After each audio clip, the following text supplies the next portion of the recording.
Hello everybody and welcome back to RPG Wives. Today we're going to do a recommendation video for the newly released title, Super Mario 3D All-Stars, containing 3 classic Mario games. So let's jump right in. So this is Ava's gameplay and feedback for Super Mario 64.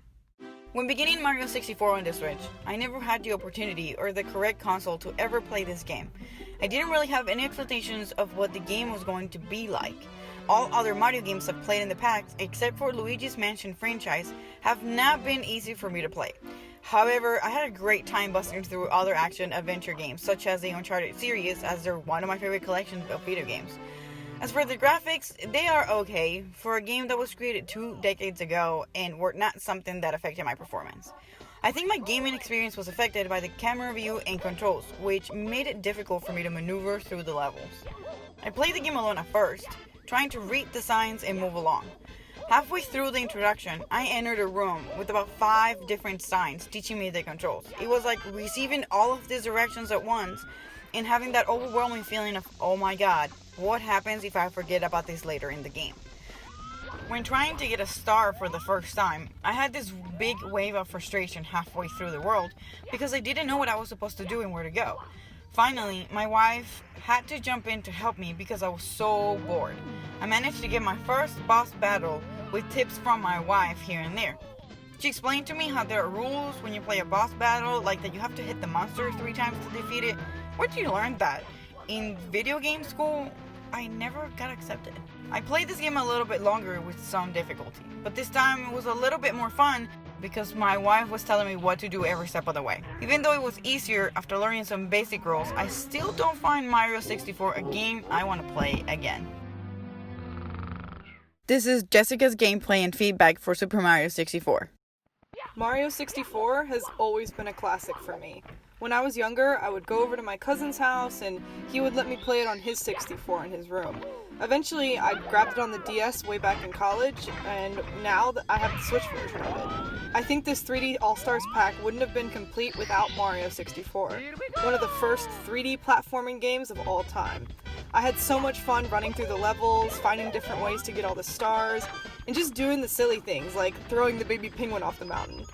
The nostalgia I had while jumping through paintings, shooting from cannons, and tossing Bowser around like a salad made me realize just how memorable this game was. On the downside, the graphics for the game didn't really get a lot of touch-ups compared to what I remember from the DS. And if I was disappointed in one major thing, it was that Nintendo didn't want to include a widescreen version of this game. I guess the developers at Nintendo couldn't find the time or really didn't care to create the game in that style, because then they would have had to spend a little bit more time having to clean it up and making sure the game looked good. I still enjoyed going back and playing it for the billionth time, and I plan to complete it and collect all 120 stars in the game. This is Jessica's gameplay and feedback for Super Mario Sunshine. Super Mario Sunshine! So, playing Sunshine for me was really cool because I never got to play it when I was younger. That's right, I never really experienced it when it first came out on the GameCube back in 2002.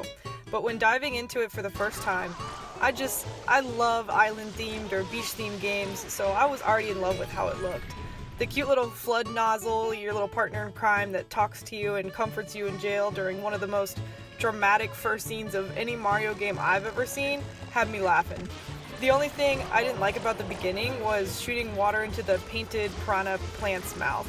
I don't know, I just felt like I was standing there the whole time, and for the rest of the game, those were the most annoying things rather than fun for me. But beating other bosses and getting stars was just as fun, if not more, than Mario 64. I loved using the FLUDD to hover around to different places, and the mechanics of the game gave me a lot of freedom to get to places however I wanted to. I love when games have more than one way of getting to an end goal, and I think that opens up a lot of possibilities for people playing the game. I'm definitely going to go right back into that game after this video to finish it and get all the stars. The levels, the combat, and the overall story was a blast for me. This is Ava's gameplay and feedback for Mario Sunshine. Now, with Mario Sunshine, I definitely had a more fun gaming experience. In the beginning, the dialogue was not as time-consuming when teaching the controls like they were in Mario 64. It also gives you a practice of what you have to do to battle your first enemy. As soon as I started to try to learn the controls, I knew I would have similar issues with the gameplay as before. I'm about to go into details of what exactly my biggest issues were as a noob player. Not only of the game itself, but of video game mechanics. In Mario Sunshine, it's important to remember the differences between RZ and R to squirt water into the monster's mouth. This was not my cup of tea. I had trouble with the up and down motion of the squirting gun mechanism, which used the joystick while holding down R or RZ. I can't remember. I am used to an inverted joystick. I think this goes back to when I was 10 years old and playing first-person shooting games. I learned to play with an inverted joystick because that's how my cousin had it in their Xbox setup, and I didn't know how to change it back. Nonetheless, I think I would come back and give it a shot. Even though mechanics were complex, I like the story of the game and the graphics as well. I probably just have to change the joystick to inverted mode. This is Ava's gameplay and feedback for Super Mario Galaxy. I love this game.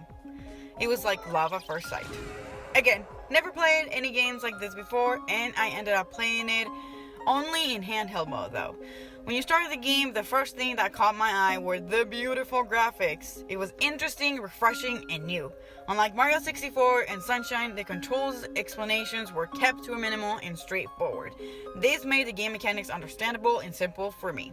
However, there's still a hard game to navigate through, considering that there are many ways to get the stars. Yes, I know you can also do this with the other Mario games, but you don't have to be an experienced player to figure it out. Now, even though I love everything about this game, it does have one flaw, and that is that you get motion sickness very fast. Not even 10 minutes into the game, my eyes felt heavy and a slight headache was creeping in. But this did not stop me from wanting to play more. So I just started taking short breaks here and there, and then got back into space action. Out of all of these games, the one I will definitely go back and finish is this one.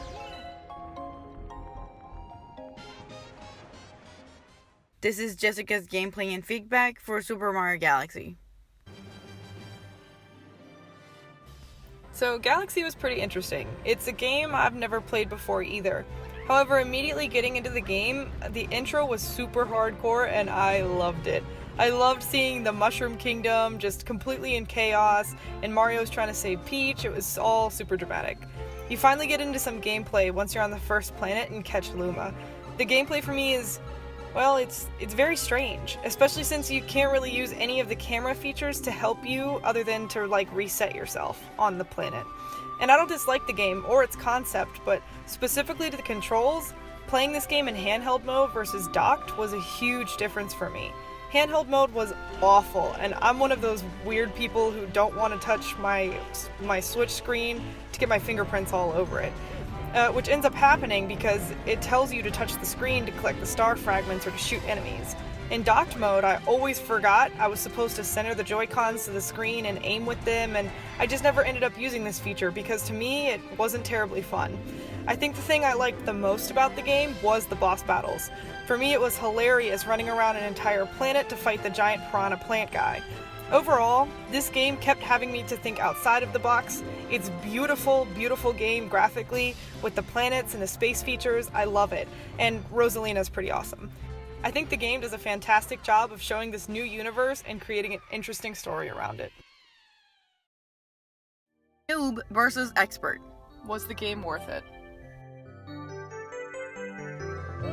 For the price of $59.99, or basically $60, this is an easy game to pick up and have a great time with. I recently saw the game also at Target for less as well if you're looking for a good deal on it. I definitely would recommend this game to any new or advanced players because it does contain 3 great Mario games, and maybe not everyone will like one or the other, but for 3 older games of Mario for the price of one, for me it was definitely worth the grab. And for me, I wouldn't recommend spending $60 just for Galaxy and a little bit of Sunshine. Yes, I love the game, but it's not worth that much to me. The other 2 games would just be like added free games that I would just never play.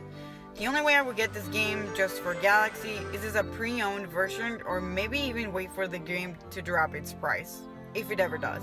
I really truly believe you want to pick up this game. It depends on your curiosity level as a new player or your strong love for Mario games, if you've ever played them before. We had a lot of fun with this experience. Trying out these older Mario games made me learn a lot about how things were before all of the big platformers and open world concepts came around, while Jessica got to experience a game she played when she was younger. I really liked how players with different levels of experience and knowledge can come together and enjoy the same game in different ways. Having Jessica there to watch me play or vice versa made playing the rest of the two games more enjoyable. That's it for this video, everyone. Please like and comment about what you thought of Mario 3D All-Stars, or if you're planning to pick up a copy. Don't forget to subscribe, and we will see you next time on RPG Wives.